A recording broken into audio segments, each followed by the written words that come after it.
In this video, I'll show you how to add automatic subtitles in Premiere Pro. Okay, to get started, I just added some video that I'd like to create automatic subtitles for. To begin, select your audio or clip on the timeline, then go up to Window and select Text. Click the Transcribe button and wait until it finishes loading.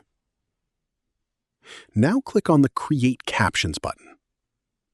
In the pop-up, expand the captioning preferences. Change the maximum length in characters to 10 and adjust the minimum duration in seconds to 1.2.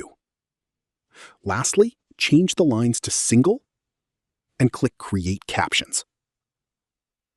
Okay, this works really well, but if you want to change the style of your text, first select it on your timeline. Then go up to Window, then Properties.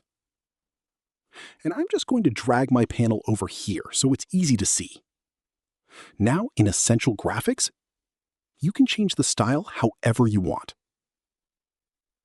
That's it. Thanks for watching and see you next time.